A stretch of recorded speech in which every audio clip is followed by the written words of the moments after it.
Chapter 4, partnership. And to those watching on YouTube, all my kids are here. So say hi to my class. Hay's for horses. All right. All right, so here we go. Chapter 4, partnership. Partnership, noun. 2 or more people pooling their money, skills, and resources to run a business, agreeing to share the profits and losses of that business. Jesse had been waiting for this moment, the moment when Evan would see their lemonade stand, see the wonderful decorations they had made, see the crowds of people waiting in line, see Megan Moriarty standing by her side. He would see it all and be so impressed. He would think to himself, wow, Jessie is one cool kid. She sure knows how to run a lemonade stand, right? So what was she hoping would happen when Evan saw the lemonade stand? I think, what was she hoping, Avery, would happen? That he would just quit doing his lemonade stand and help Harlan. Oh, Jessie's is cool. I'm going to join hers. I think Evan, when Evan sees it at the end of chapter 3, I think he thinks she's trying to rub it in his face. But that's not the case. That's what I thought. And then he'd jog over and say, hey, good job. Can I help out? And Jessie would say, sure. I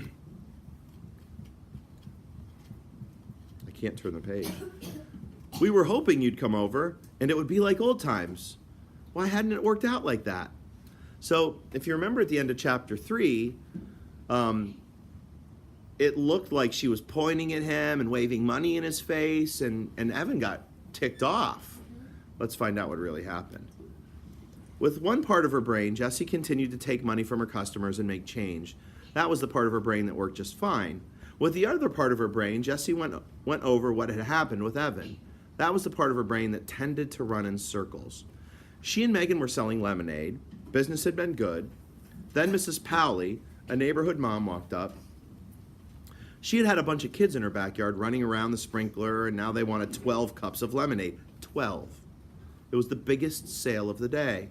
Megan got cracking, pouring the lemonade, and Jessie took the 6 singles that Mrs. Powley handed her. All the kids from Mrs. Powley's backyard were chanting, lemonade, lemonade, lemonade. A fly buzzed by Jessie's ear. They'd been having a problem with flies because of the sticky lemonade spills on their stand, and she cocked her head to one side to shoo it since her hands were busy with the money, and that's when Jessie looked up and saw Evan standing there staring. So she's trying to wave this fly away. Evan sees her from a long distance, and Evan thinks she's telling him to get away. So she smiled, and then he sees her smile, and he thinks, oh, she's rubbing it in. But she smiled because she saw her brother. But he didn't smile back. So she waved. Even though she had all that money in both hands, she waved so he'd know that she was happy to see him. He thought she was waving the money in his face. She was just waving, saying hi. And then he stalked off, all stiff-legged and bristly, and she never got to say, sure, we were hoping you'd come over, like she'd rehearsed in her head. And just then, Tommy Powley, who was 2 years old, pulled down his bathing suit and peed right on the lawn. And Megan laughed so loud, Jessie was sure you could hear it all over the neighborhood. Evan thought Megan, a girl that he likes, even though he says he hates, was laughing at him, and she was just laughing at the little kid who pulled down his pants and peed in the yard. That's what had happened. That's exactly what had happened. But Jessie knew that something else entirely had happened, and she didn't get it. The way she didn't get a lot of things about people. So I think we find out that she misses things. And we don't know why yet. I know we talked a little bit about maybe why, but she does. She misses some of these subtle things. Now, what could fix this right away? Evan saw her doing some things, and he in his head made up a story. Jessie saw him leave, and she made up a story. What could fix the story right now? Think about it. What fixes this right now? Madeline? Like telling them each other's their stories, and then see who is correct. Yeah, communicating, right? Communicating. Talking. Never make up a story in your head. That's the key. If you think you know what's going on, not all the time is that story correct. And since we have this much book to go, do you think, let's make a prediction right now. Are they going to talk to each other about what happened? No. Avery? I know what elimination means. Same. I think we'll find out really soon. All she knew was that the sight of Evan walking away from her for the second time that day, made her feel so sad and alone that she just wanted to run home to her room and curl up on her bed with Charlotte's Web. Hey, Madame Cash Register, said Megan, nudging her. You're falling behind. Ring 3 for this lady and 1 for this kid here. Jessie turned away from the retreating figure of Evan. That's $1.50, she said to the woman standing in front of her. She took the $5 bill the woman was holding out and made change from her lockbox, focusing all her energy on the part of her brain that worked just fine. It's true that when Evan had first walked out of the garage, Jessie had banged up to her room and tried to think of every way possible that she could make his life a living misery. Oh, gosh. I love kids, you know I do. I love being a teacher, but sometimes kids do, not just kids, sometimes people just do the dumbest things. They never find out the real story, and then they do something worse than the not thing. Because we know that the waving of money was not to rub it in. Don't give this to me, by the way. Can you put it in the jar? Oh. She thought of telling Mom that Evan was the one who broke the toaster by playing hockey in the house, which is not allowed. She thought of taking back every one of her CDs from his room, even though she knew that would mean she'd have to give back all of his CDs. She even thought of putting peanut butter in his shoes. This was something she'd read in a book, and she'd love to imagine that moment of horror when he'd think he'd somehow gotten dog dew inside his shoes. Maybe she should just put dog dew in his shoes. He probably deserves it, to be honest. But when these ideas had finished bouncing around her brain, and when her breathing had returned to normal and her fists weren't clenched at her sides anymore, she knew that what she really wanted was to get the old Evan back. The one who was so much fun to be around, the one who helped her out of every jam. Like when she ate all the Lorna Doones that Mom had set aside for the Girl Scout meeting, and Evan had ridden his bike to the 7-Eleven and bought a new package before Mom even noticed. Or when she accidentally, well, not accidentally, but how was she supposed to know, picked the red flowers in Grandma's garden that were a hybrid experiment. Evan said they'd both done it so that Grandma's disappointment was spread around. Or the time that Jessie had smashed the ceramic heart that Daddy had given her because she was so mad that he left them. And then, when she had cried about her broken heart, Evan had glued every single last piece back together again. All right, let's talk about that. Was it a real broken heart? Yes. Yeah, it literally was a piece of, like, ceramics. Yeah. She got mad that her dad left, smashed it. What do we call that? It wasn't real. I mean, it was real, but it wasn't this heart. So I saw, like, Sammy shook her head no, but she was right, too. I know what she was thinking. She was thinking of this heart. It wasn't this heart that was broken, but was it? Was her heart broken on the inside, too? Yes. What is that called when you have something that's not the real thing that represents the real thing? What is that called? Sammy? Not quite. Personification is like when you take something that's not alive and make it like do what a person would do. Not quite. I can see why you would think that, though, so that's a good guess. Avery. A model is a synonym of this word, sort of. The word starts with an S.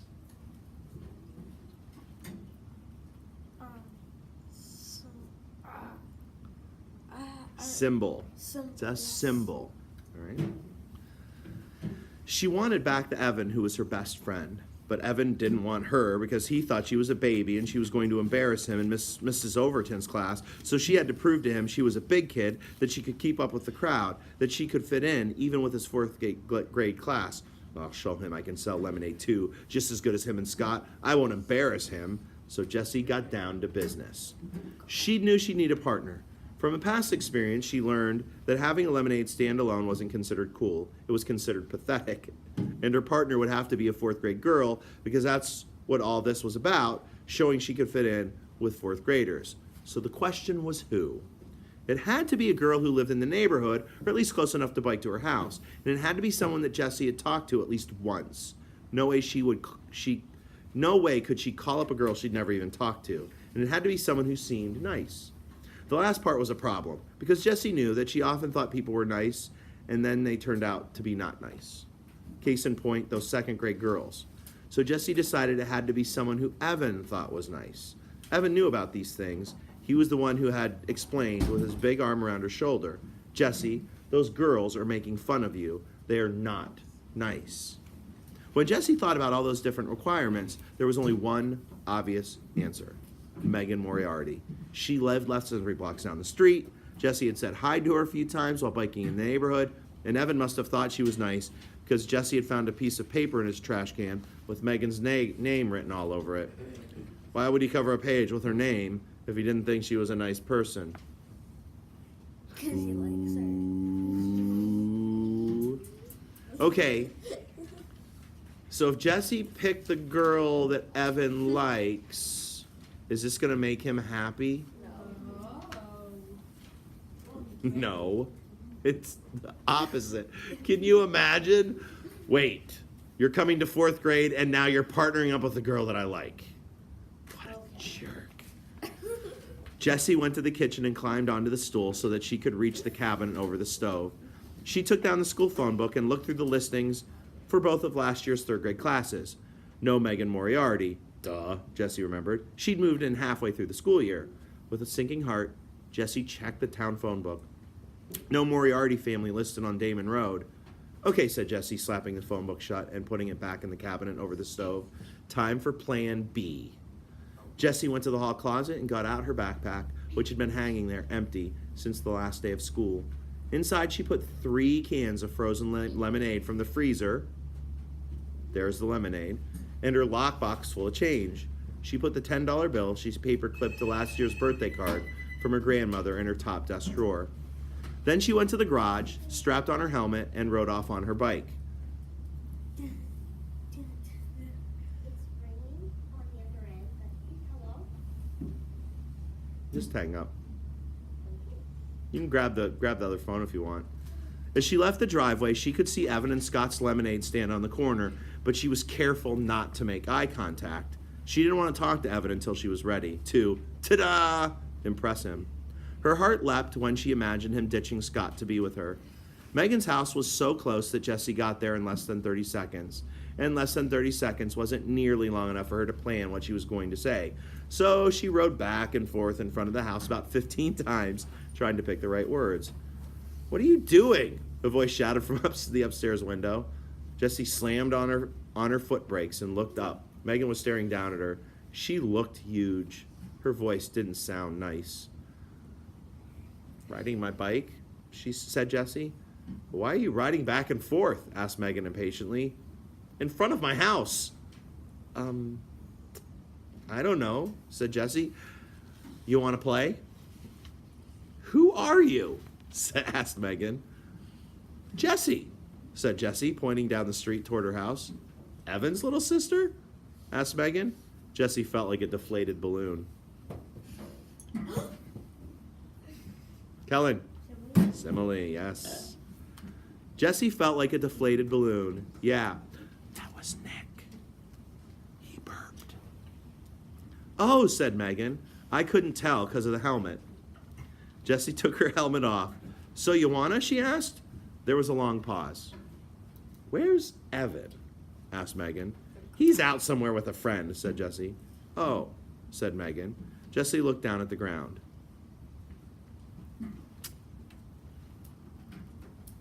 Does Megan like Evan? Yeah. Kind of seems like it.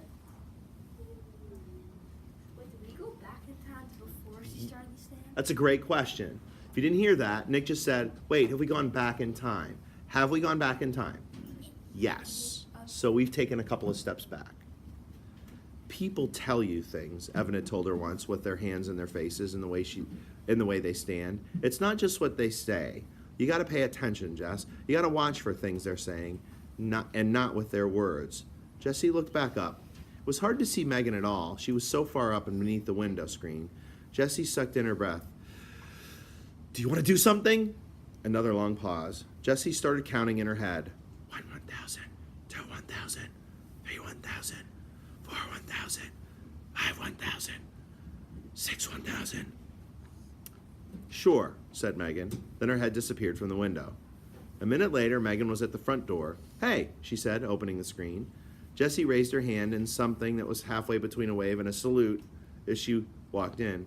Her sweaty bangs stuck to her forehead where the helmet had mashed them down. She was so nervous about saying anything stupid, she didn't say anything at all. Megan, we've all been there. You like meet a new friend or see someone new and you don't know what to say and you're like, whoa. Megan leaned against the banister of the stairs and crossed her legs. So, said Jessie. She stared at Megan, who was fiddling with the 7 or 8 band bracelets on her arm. Jessie counted 2 Livestrongs, 1 Red Sox World Champs, 1 March of Dimes, and 1 Race for the Cure. What's that one? She asked, pointing to the band bracelet with tiger stripes. Megan stretched it off her wrist and gave it to Jessie. It's for the Animal Rescue League. My mom gave them some money. So they gave us this and a bumper sticker. I got 22 band bracelets. Cool, said Jessie, handing the bracelet back. Megan flipped it back on. She continued to play with the bracelets on her arm, running them up and down, up and down. So, what do you want to do? Asked Megan. I don't know, said Jessie. We could, I don't know. Let me think. We could have a lemonade stand. Ugh, said Megan, sounding bored. Oh, it'll be fun. Come on. We don't have any lemonade, said Megan.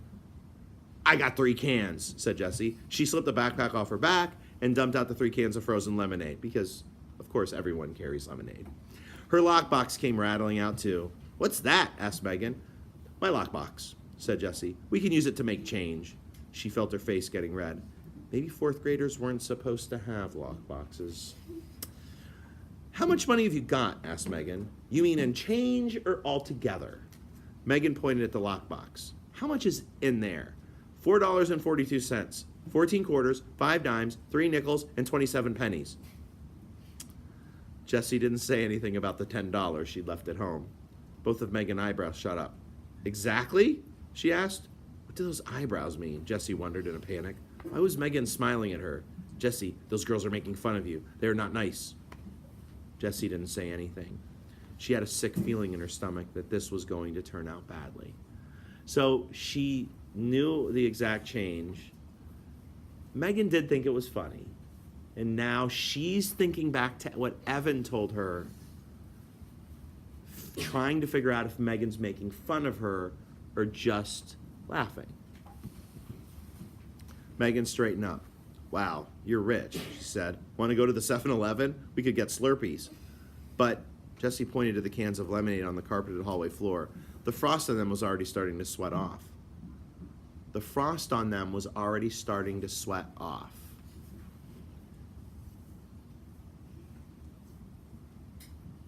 Jeffrey? Say that again? They're starting to melt. But can cans sweat like a person? Oh, yeah. Well, not. It's personification. There you go. We could do the lemonade stand later, said Megan. Maybe. Jessie thought of Scott and Evan racking up sales 2 blocks down. How was she going to prove herself to Evan if she couldn't even get Megan to have a stand? How about the lemonade stand first, Jessie said, and then Slurpees with our earnings. I bet we'd even have enough for chips and gum. You think? Said Megan. I know, said Jessie. Look, she held up a can of lemonade. It says right on the can, yields 64 ounces, so we get 8 cups from each can and sell each cup for $1, so that's $4, and then there's 3 cans, so that's $12 altogether, right? Okay, right away, for those of you that have read all 3 chapters, what does she do way better than Evan? Way better than Evan. What do you think, Etta? Yeah. counting, math, planning. Like she's already in her head, this is how much we can earn. Evan was, and Scott could care less, he just wanted to drink the lemonade. Evan was like, I think I should be planning, not quite sure what to do, because who used to do that part in her lemonade stand? Jesse. So you can see there are things that Evan does better. He reads people better. He knew where the stand should go. But he doesn't do the math part very well. The numbers flashed in Jesse's brain so fast, she didn't even need to think about what she was multiplying and dividing and adding. It just made sense to her. Hey, how old are you? Megan asked, looking at her sideways. 8, said Jesse, but I'll be 9 next month. Megan shook her head. That math doesn't sound right. No way can we make $12 from 3 little cans. Yeah, said Jesse. I'll show you. Do you have a piece of paper? Jesse started to draw pictures. She knew that other kids couldn't see the numbers the way she did. They needed the pictures to make sense of the math. Look, she said, here are 3 pitchers of lemonade, because we've got 3 cans of lemonade, and each pitcher's got 64 ounces. So she drew 3 pictures. This is what I would tell you to do if I were teaching you math, with 64 in each. Now, when we pour a cup of lemonade, we pour 8 ounces, because that's how much a cup holds. You don't want to pour less than that, or people will say you're being a cheapskate. So each pitcher is going to give us, so my math students in here, if each pitcher holds 64 ounces and each cup holds 8 ounces, how many cups for each pitcher? 8. So each pitcher is going to give us 8 cups. Which is 4. Because 8 times 8 equals... 64. And then, of course, she draws the picture. Here's the picture. What is the story words for that? Go ahead.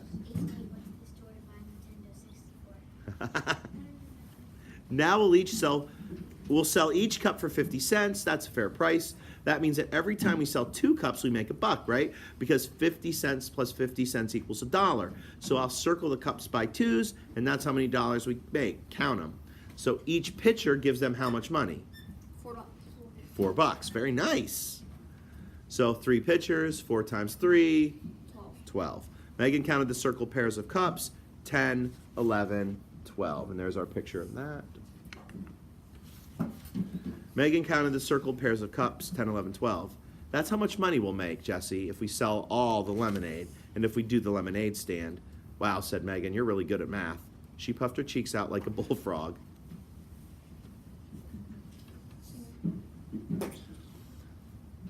And thought for a minute. Then she popped both cheeks with her hands and said, whatever, let's do the lemonade thing. Jesse felt soaked in relief. Maybe this was going to work after all. An hour later, Jesse and Megan had transformed the little wooden puppet theater in Megan's basement into the hottest new lemonade stand on the block. The stand was decorated with tissue paper flowers, cut out butterflies, and glittery hearts. It was a showstopper. And boy, did people notice it. Kids in the neighborhood, strangers walking their dogs, moms strolling with their carriages, even the 2 guys fixing the telephone wires. They all came to buy lemonade. And just when Jesse and Megan were on the verge of running out, Mrs. Morty went to the store and bought 3 more cans, free of charge. That's $24. So when Mrs. Polly asked for 12 cups at exactly the moment that Evan rounded the curve and saw her lemonade stand, Jesse felt like she'd just scored 100 on a test and gotten 5 points for extra credit. So why did Evan stomp off? And how come she didn't feel like she'd won anything at all? Chapter 5 for tomorrow, or maybe if I read it tonight. Competition. I knew it. And the beginning of perhaps our lemonade war. Rivalry in the marketplace. So the question I have to ask you is, if we were to have a lemonade stand against the other block, who would win? Us.